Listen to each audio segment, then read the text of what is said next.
Kain unggulan yang sangat berkelas, salah satunya yang sudah sangat dikenal adalah kain sutra. Kain sutra punya kualitas yang tinggi, daya serap air cukup baik, mewah, halus, flowy, dan lembut. Tidak heran, harga untuk sehelai kain sutra ini pun dihargai cukup mahal. Pemerintah pun hingga kini masih mengandalkan pasokan impor untuk mencukupi kebutuhan industri tekstil yang menggunakan benang sutra. Bahkan kebutuhan pasokan benang sutra di dalam negeri sebagian besar masih diimpor. Nah, fakta ini tentu menjadikan budidaya ulat sutra sebagai penghasil bahan utama untuk benang sutra sangat menjanjikan.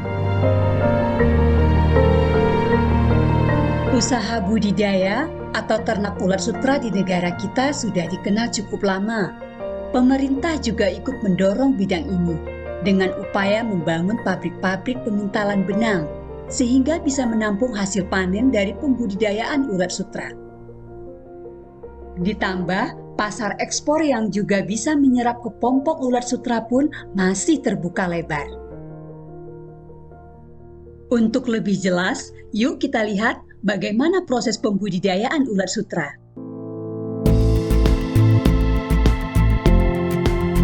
Persiapan pakan ulat sutra. Paling awal yang harus dipersiapkan adalah ketersediaan pakan untuk ulat yang akan dikembangbiakkan. Tidak seperti kita yang punya banyak pilihan makanan, makanan ulat sutra ini hanya daun murbei. Jadi langkah awal ketersediaan pakan ini cukup penting ya.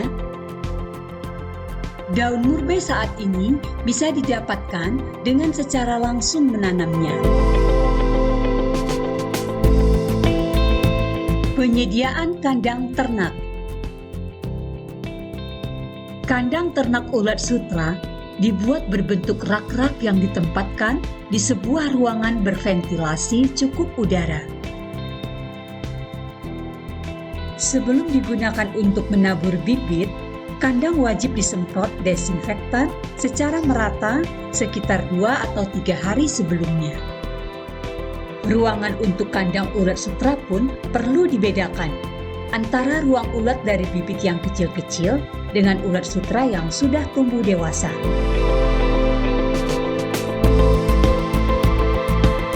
Persiapan bibit atau telur.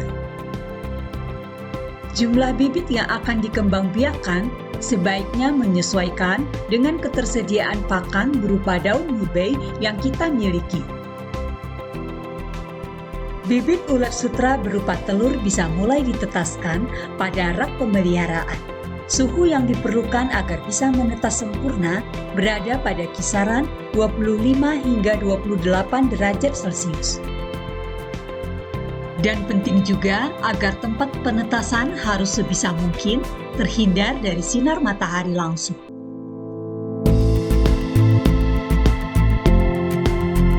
Pemeliharaan ulat sutra.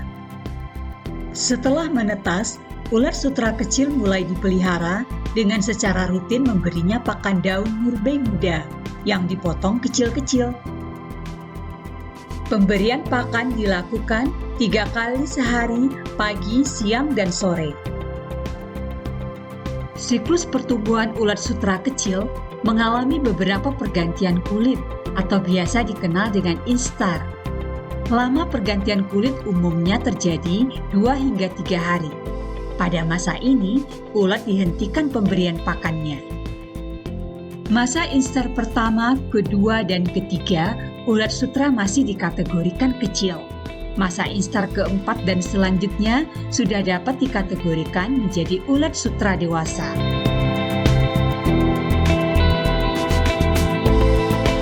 Pemeliharaan ulat dewasa. Setelah ulat sutra dewasa, daun murbei yang diberikan sebagai pakan pun tidak perlu muda dan dipotong-potong, melainkan daun diberikan secara utuh beserta batangnya. Pemberian pakan pun kini semakin dipersering, 3 hingga 4 kali dalam 1 hari.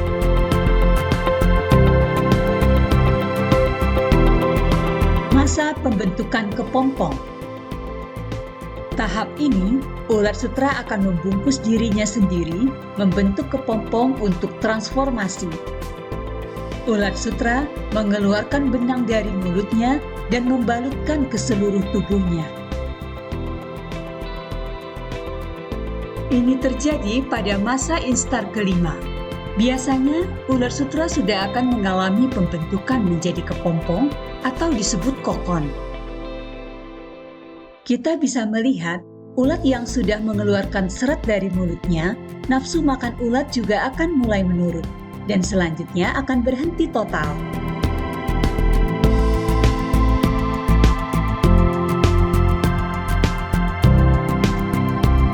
Proses melepas benang kepompong. Proses ini biasanya dilakukan dengan cara steam, agar serat kokon dan ulat bisa terpisah. Lalu, petani sutra melepaskan serat-serat benang sutra menjadi lembaran-lembaran benang. Dalam satu helai benang sutra, panjangnya bisa mencapai 300 hingga 800 meter. Dan akhirnya dikumpulkan menjadi gulungan besar. Pemintalan benang menjadi kain. Nah, kini benang siap ditenun. Dengan menggunakan 2 atau lebih benang yang dipilih menjadi satu untuk elastisitas dan kekuatan kain. Dari benang sutra ditenun menjadi kain yang hangat dan lembut, untuk selanjutnya diwarnai dengan berbagai warna-warna yang menarik.